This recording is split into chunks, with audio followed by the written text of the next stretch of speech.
Welcome once again, ladies and gentlemen. Here is the question for the day.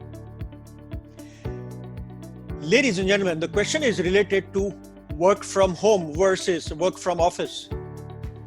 And the question is that there is a real business challenge to work from home as compared to work from office. And that real challenge is a technology challenge, the challenge about data security, whether your data will be secure when you allow your employees to work from home. And the related question that Mr. Vijay Sanghvi asked is, what will be the situation for work from home and work at workplace? Mr. Vijay Sanghvi says that he heard that around 12% of jobs will be covered into work from home. Very interesting question for the day, ladies and gentlemen. Let's analyze this from a few different perspectives. Completely different dimension that I would like to present is also about health.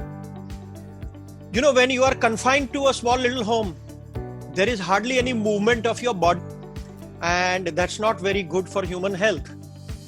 Couple of months is fine, but to expect employees to work day in and day out for years without much movement at home, it is not great.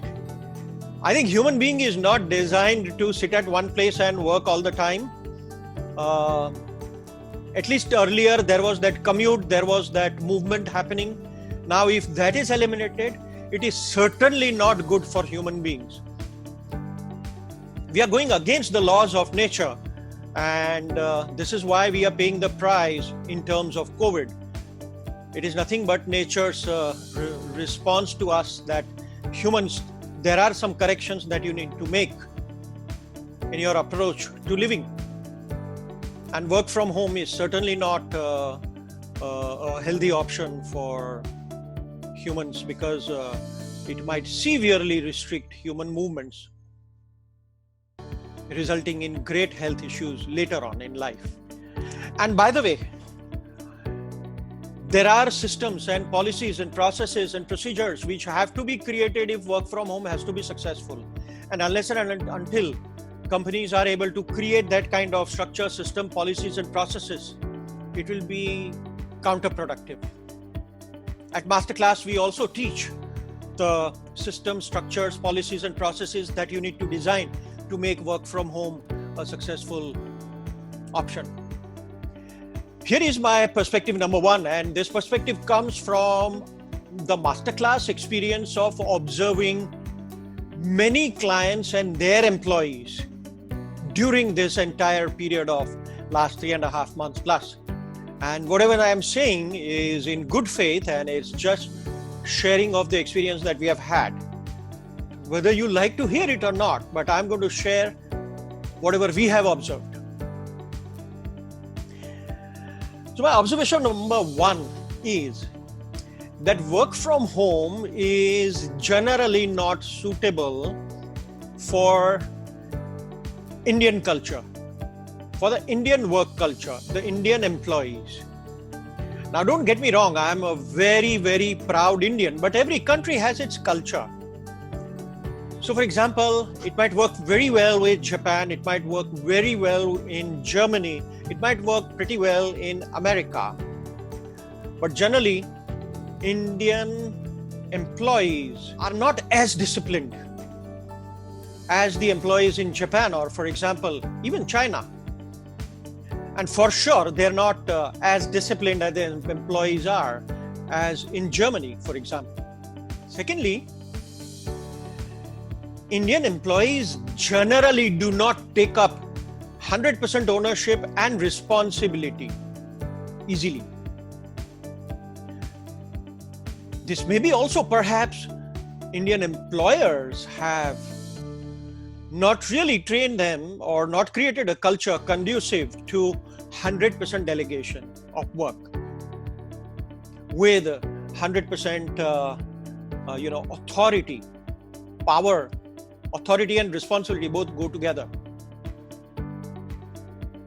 So what I have found is that employees who said that they are working 8 or 10 hours a day from home But in reality, if I go back to all the observations and the learning in the last 3 or 4 months, perhaps with 80% of the employees, the number of hours that they had put in was not really 8 to 10 hours.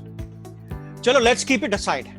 Let's not bother about how many hours that they put in, but let's bother about the results that they procured or the productivity that they were able to deliver.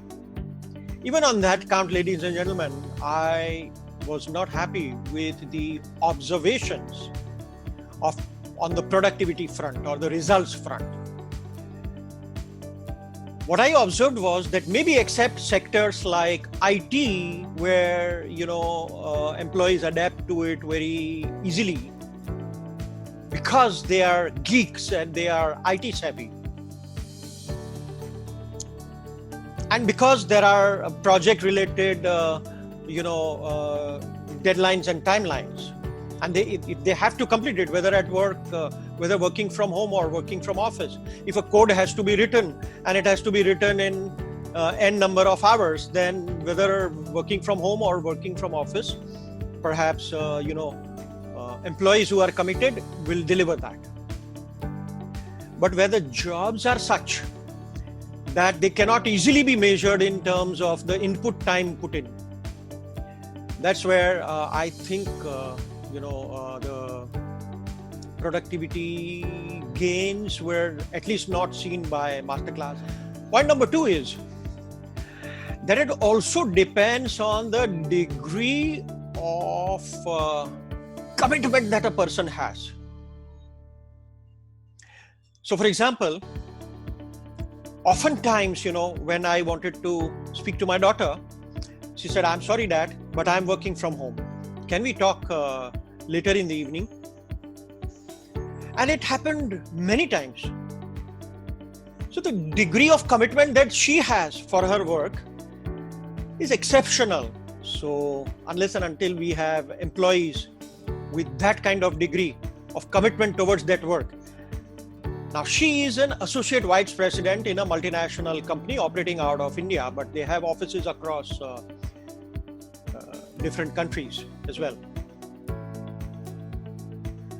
So unless someone has that kind of work commitment, it is difficult to expect results or productivity gains on this mode.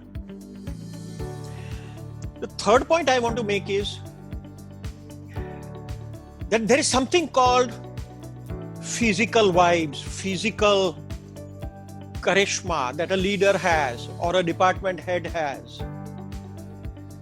Now, while working from home, the company will be losing out on the benefit of that charisma, of the physical vibes. I believe there has to be physical touch. And the future workspaces and the future companies will evolve as a hybrid organization over a period of time. And not in every sector, mind you. The moment the COVID threat is gone, perhaps a lot of companies and a lot of employees would prefer to work from office for various reasons, this being one of them.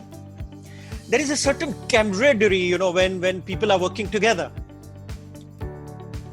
Yet another aspect is that not every employee has a home where there is a separate room, where there is no disturbance, and where that person is able to work. Not every household has that kind of environment. We need to accept that. And already there is a lot of distraction happening at the home. How could you expect the employee to really be able to focus single-mindedly on the task at hand? Also, not every employee has the best kind of technology tools and equipments at home. They may not have the best of the broadband connection so that they are able to conduct meetings on Zoom without that kind of disturbance. And yet another issue is the technology challenge, which is related to the security. So companies will have to open up their data, and employees are able to take the data at home and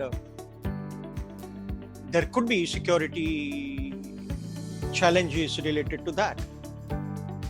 And of course, for these security challenges, there are answers as well. There are technologies available where sitting at home, employee can access his or her desktop at office. There are technologies available like that. And then there are technologies like cloud with access, which is multi-layered, password-based access. So only certain data can be accessed and certain data cannot be accessed. But I think all in all, it's quite an interesting topic. Work from home versus work from office. Having said that, it's too early to talk about the percentage jobs that will switch to work from home in India, at least. Too early to say. So I wouldn't venture a guess on that. I hope this answer is useful, ladies and gentlemen. Until we meet again tomorrow on Business Challenges, Question and Answers with Ambrish Chheda, Masterclass. Bye-bye.